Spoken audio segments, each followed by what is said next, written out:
नमस्कार साथियों। आइए साथियों, अभी एक ऐसा विषय उठाते हैं जो कि बहुत ही महत्वपूर्ण विषय है और पर्यावरण के से जुड़ा हुआ है। तो इसके बारे में हमको आपको सभी को जानना चाहिए। यद्यपि फिर से हमारे विद्यार्थियों के सिलेबस की बात है तो उनके लिए ये ज़्यादा आवश्यक है।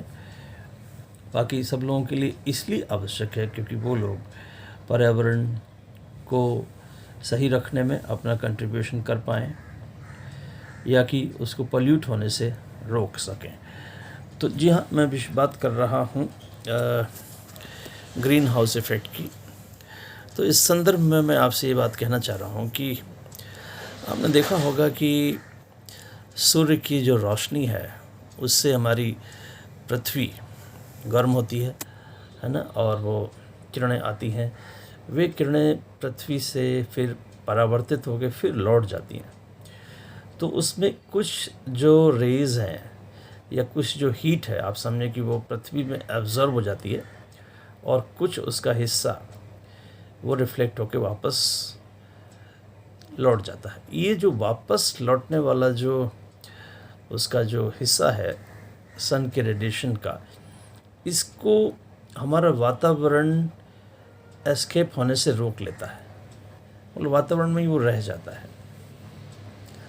और ख़ास में इसमें बहुत ज़्यादा कंट्रीब्यूशन कार्बन डाइऑक्साइड और जो तमाम जो ग्रीन हाउस गैसेस हैं उनका इसमें कंट्रीब्यूशन ज़्यादा होता है, उसको उस गर्मी को रोक के रखने के लिए। कभी कभी आपने अगर नर्सरी को देखा हो तो नर्सरी में आपने देखा होगा ग्रीन हाउसेस होते हैं, वहाँ पे ऐसे हरे रंग की इस तरह की व्यवस्था की जाती है कि पौधों को वहाँ पर आसानी से सूर्य की गर्मी भी मिलती रहे। और आप देखते होता है वहाँ पर यह है कि चूँकि पेड़ बहुत से हैं, पौधे बहुत से होते हैं, इसलिए वो फोटोसिंथेसिस की क्रिया में कार्बन डाइऑक्साइड यूज़ करते हैं, तो वो काम वहाँ पर आसानी से हो पाता है।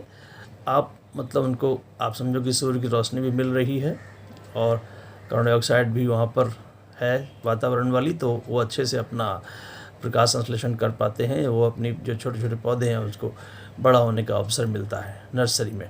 वो एक ग्रीन हाउस का एक उदाहरण मानकर आप चल सकते हैं।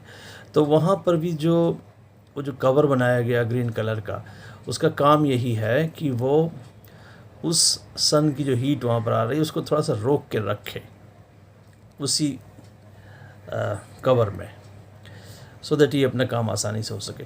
इस तरह की ये बात है।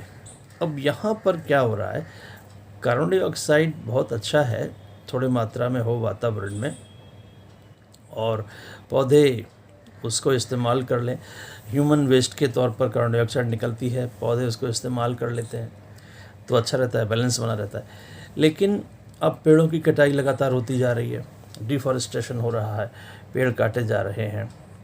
तो ऐसे में आप देखेंगे कि जो कार्बन डाइऑक्साइड का इनटेक बाय द ट्रीज़ था फॉर फोटोसिंथेसिस, वो तो कम होता जा रहा है और ह्यूमन एक्टिविटीज़ भी जारी हैं। इसका मतलब वातावरण में कार्बन जो है डाइऑक्साइड जो गैस है वो ज़्यादा और ज़्यादा उसकी मात्रा बढ़ती जा रही है, जिस वजह से हो क्या रहा है कि वो जो सन का जो रेडिएशन था जिसको वापस चले जाना था और जिसको कि इस कार्बन डाइऑक्साइड ने रोक के रखा हुआ है, तो कार्बन डाइऑक्साइड की मात्रा बढ़ी वातावरण में तो और ज़्यादा रेडिएशन को रोक के रख लिया।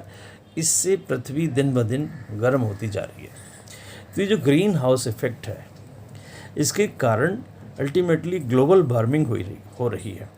और ग्लोबल वार्मिंग के कारण फिर तमाम आपके ग्लेशियर्स और जो तमाम व्यवस्था बनी हुई है पूरी बर्फ़ से पानी वगैरह जो बनता रहता है और नदियों में बहता रहता है, आप समझिए कि वो बर्फ़ जो है ग्लेशियर सब पिघले जा रहे हैं। और उसके कारण कई बार समुद्रों में आप सुनते होंगे कि स्थितियां ऐसी हो जा रही हैं कि समुद्र अपनी सीमाओं को लांघने की स्थिति में आ गए हैं। तो पूरी दुनिया पर ख़तरा एक तरह से मंडरा गया है। तो किस तरह से आपने देखा कि इनका आपस में संबंध है, ग्रीन हाउस इफ़ेक्ट और ग्लोबल वार्मिंग, ये दोनों ही मिलकर हमारे वातावरण को प्रदूषित कर रही हैं। हमें इसके बारे में सोचना होगा, है ना, और हमको ये देखना होगा। अच्छा, हम सोचना होगा माने हम क्या कर सकते हैं, कैसे हम वायु को प्रदूषित होने से रोक सकते हैं, कैसे हम उसमें कार्बन डाइऑक्साइड का इनटेक जो है उसको कम कर सकते हैं। तो चूँकि वातावरण के प्रदूषण का एक बहुत बड़ा कारण व्हीकल का ट्रांसमिशन है। व्हीकल अपने ट्रांसमिशन में एमिट करती हैं बहुत सी गैसेस, उसमें कार्बन डाइऑक्साइड भी है। तो ये जैसे एक आपने सुना है कुछ दिनों पहले दिल्ली में, जो कि बहुत ही पोल्यूटेड शहर है भारत का, वहाँ पर हमने डीज़ल की जगह पर सीएनजी गैस का इस्तेमाल करना शुरू किया, है ना। और भी तमाम बातें कही जाती हैं, दीपावली के मौके पर पटाखे ना चलाएं, और बहुत सी इस तरह के हम लोग प्रयास कर रहे हैं कि हमारी वातावरण में कार्बन डाइऑक्साइड गैस की मात्रा को नियंत्रित रखा जा सके, जिसके कारण जो ग्लोबल वार्मिंग हो रही है ना, उसके असर को कम कर सकें, पृथ्वी को और कुछ दिनों तक अपने उपयोग के लिए सही रखा जा सके। तो ये तमाम प्रयास हमको आपको मिलकर ही करने होंगे। तो हम और आप प्रयास तभी कर पाएंगे जब हमें जानकारी होगी, और ये जानकारी आप तक पहुंचाने का मुझे अवसर जो आपने दिया है, इस बात के लिए आपका बहुत बहुत धन्यवाद। आप जो समय हमको अपना दे रहे हैं, है ना, उसके लिए शुक्रिया। वीडियो आप पसंद कर रहे हैं, प्रश्न आप पूछ रहे हैं, मेरी सहायता मार्गदर्शन कर रहे हैं, इस सब के लिए आपका बहुत बहुत धन्यवाद। इसी तरह से हम अपने विषयों को आपके सामने ले आते रहेंगे। Thank you.